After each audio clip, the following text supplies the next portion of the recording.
फैज़ाबाद से बराह रास्त आपके साथ मौजूद हैं और यकदम से फेडरल के और वफाकी दारुल हुकूमत के जो हालात हैं वो बदल गए हैं और जमात इस्लामी का धरना जो है वो जारी है। उनके कुछ कारकुनान जो हैं वो गिरफ़्तार भी किए गए। धरनों की अगर पस मंज़र में चले जाएं तो धरनों को लेकर जो तहरीक इंसाफ का धरना था, जब उसके साथ पैट यानी कि तारुल कादरी साहब और काफ लीग ये सारे मिलकर जब पहुंचे थे यहाँ, तो अगस्त का दिन था, 13 अगस्त की रात जब ये पहुंचे तो मोस्टली तब यही ख्याल किया जाता था कि शायद ये इतना मोहलक साबित नहीं होगा, लेकिन कुछ ही दिन बाद अगस्त के आखिरी दिनों में पीएम हाउस की तरफ मार्च शुरू हो गया था और हालात बड़े ख़राब हो गए थे, क्रिटिकल हो गए थे। और फिर आहिस्ता आहिस्ता वो धरना डिफ्यूज़ हुआ, जॉइंट सेशन हुआ। खुर्शीद शाह साहब ने बड़ी अहम तकरीरें की पार्लियामेंट में। एतजाज़ हसन और चौधरी निसार की नोक झोंक होती थी बड़ी शदीद, और पीटीआई नून के साथ खड़ी ज़रूर थी, लेकिन उसके बदले फिर सूरत हाल ये बनी कि रज़ा रबानी को चेयरमैन सेनेट भी लगवाना पड़ा। तो मामला इतने सादा नहीं थे। अब मौलाना फजलुर रहमान साहब की जानिब से भी आप देख रहे हैं कि सुप्रीम कोर्ट के एक फ़ैसले को लेकर पूरे मुल्क में एहतजाज की कॉल दी गई है। जमात इस्लामी यहाँ पहुँच गई है।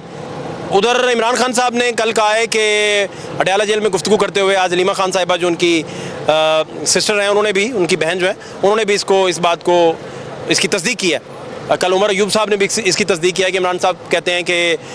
पीडीएम जो है, पीडीएम पार्ट 2 जो है वो मुझे और एस्टेब्लिशमेंट और आर्मी चीफ को आपस में आमने सामने लाना चाहते हैं, लड़वाना चाहते हैं। उनकी तरफ से ये बयान सामने आया, हालांकि कुछ दिन पहले तक कुछ और तरह के बयान सामने आ रहे थे। यहाँ आपको नवाज शरीफ साहब की गुजरांवाला वाली जो तकरीर है, जिसमें उन्होंने जनरल बाजवा और जनरल फैज़ का नाम लिया था और उन पर उंगली उठाई थी, वो बड़ी इंपॉर्टेंट है। तो फिर होने क्या जा रहा है? अब जो सरगोशियाँ हमने सुनी फेडरल में, वो जिससे भी पूछें वो कहते हैं कि इनके दिन पूरे हो गए, ये कुछ जाने वाले हैं। ये कोई हेल्दी साइन नहीं है, लेकिन ये बातें फेडरल में की जा रही हैं। जो तहरीक इंसाफ के अहम तरीन ओहदों पर फायज लोग हैं, अपोजिशन में होते हुए जिनके पास पार्टी ओहदे हैं, उनका भी यही कहना है कि इनके दिन गिने गए। लेकिन सबसे बढ़कर जो नून लीग और पीपल्स पार्टी है, उनकी बॉडी लैंग्वेज में अच्छा खासा चेंज आ चुका है और 8 जजेस के फैसले के बाद इस चेंज को रीड किया जा सकता है, समझा जा सकता है और उसकी लाइंस को ड्रॉ किया जा सकता है, उस चेंज को पेंट आप कर सकते हैं। तो ये आपको याद होगा कि डॉक्टर यास्मीन राशिद साहिबा जो हैं, जब कहा करती थी कि प्लेटलेट्स वाकई गिर रहे हैं, तो फवाद चौधरी कुछ और बात किया करते थे, और फिर तारीख ने साबित किया कि फवाद चौधरी जो बात कर रहे थे वो ठीक बात थी, वो दुरुस्त बात थी। उन्हें पता चल चुका था कि शरीफ ख़ानदान उस वक्त डील कर रहा है और सरगोशियाँ जो हैं वो बाहर भी नहीं आ रही। इस कदर सीना बसीना, तय दर तय उन सरगोशियों के ऊपर जो है वो ग्लेशियर्स रखे गए थे कि वो बाहर ना आ सकें। अब दूसरी तरफ जो सबसे बड़ा प्रॉब्लम हुआ वो ये प्रॉब्लम है कि लोगों की अफोर्डेबिलिटी से बाहर चला गया है मामला सारा। वो बिजली के बिल अफोर्ड नहीं कर पा रहे, बच्चों की तालीम अफोर्ड नहीं कर पा रहे, वो अपनी सेहत के मामलात को अफोर्ड नहीं कर पा रहे, और सबसे बढ़कर जिस पर कोई बात नहीं करता, आप अद्वियात की कीमतों को देखें तो जो इंसुलिन आपको 2 साल पहले अवेलेबल थी, उसकी कीमतों में आपको डबल से भी ज़ायद इजाफे और 200% इजाफे जो हैं वो दिखाई देंगे। और सिर्फ इंसुलिन का ही मामला नहीं है, गरीब तक जो उसने अगर एंटी एलर्जी भी कोई खानी है तो उसकी कीमतें भी आपकी पहुंच से बाहर चले गई। इससे बढ़कर जो एनर्जी सेक्टर है, उसने जिस तरीके से लोगों को डिस्टर्ब किया इस दफ़ा, तो वो बिल देने की जो इस्तात थी उनकी, जो बिल देने की उनकी पॉकेट में गुंजाइश होती थी, और वो कम अज़ कम कहते थे कि चलें कुछ टके बचे हैं तो हम बिल दे लें, तो गुजरांवाले वाले वाक़यात, इतने दिल दहला देने वाला वाक़या जो कुछ दिन पहले पेश आया, तो वो वाक़या मैं दोबारा उसे कोट नहीं करना चाह रहा। तो उन सारे हालात को लेकर फेडरल का मंजरनामा तब्दील होने जा रहा है। और जूँ अभी शुनीद यही थी कि इतनी गर्मी में, इतने गर्म मौसम में शायद अभी डिले किया जाएगा और हालात जो है वो अभी इस तरफ नहीं जाएंगे, लेकिन बारिश का पहला कतरा जमात इस्लामी बनी है और जमात इस्लामी बदल चुकी है। जमात इस्लामी के अमीर की वजह से अब ये जमात इस्लामी माजी की इस वजह से भी नहीं है कि इसके अमीर जो हैं उन्होंने अपनी सीट छोड़ दी थी और उन्होंने कहा था कि वोट मुझे नहीं पड़ा, और उन्होंने MQM पर कितनी शदीद तनकीद की, और उस दिनों में 47 और 45 के फार्म्स को लेकर कराची किस कदर सर्कल होता रहा और क्या क्या गुफ्तगू होती रही, वो सारी बातें आपके सामने हैं। कुछ देर बाद जमात इस्लामी के मुख्तलिफ जगहों पे एहतजाज जारी हैं, लेकिन जो H8 का इशारा है, जो एक्सप्रेस हाईवे है यहाँ से कुछ दूर, वहाँ भी और सारा दिन लोग आज ये सोबतें झीलते रहे कि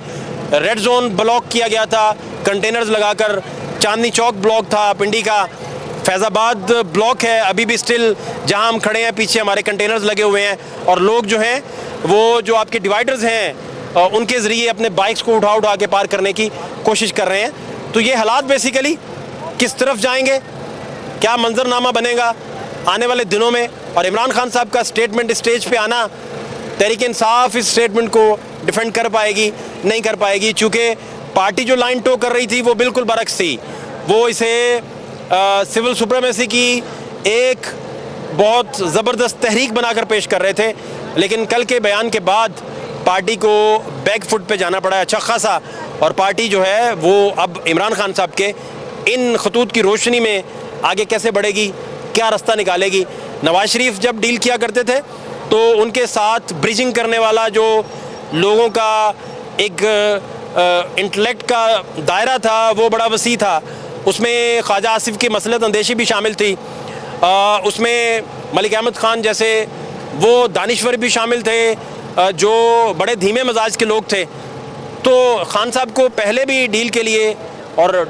ब्रिजिंग के लिए जो टीम मुयसर थी वो ज़रा टाइप शायद और टाइप की थी। लोग मेरे साथ यहाँ मौजूद हैं, बहुत सारे लोग हैं, कोई अपने दिल की बात लाजमी कहना चाहते हैं, इसीलिए वो खड़े हैं कैमरे की लाइट्स देखकर, पब्लिक न्यूज़ की DSNGs देखकर, वो इसलिए हमारे साथ मौजूद हैं कि वो कुछ कहना चाहते हैं, कोई बात करना चाहते हैं। उनका इन धरनों को लेकर जमात इस्लामी के धरने हों, मैं जमात इस्लामी के धरने में था अभी कुछ देर पहले, तो वहाँ अपने व्यूअर्स को बताएं कि बहुत सारे लोग ऐसे भी थे जिनका कहना था कि हमारा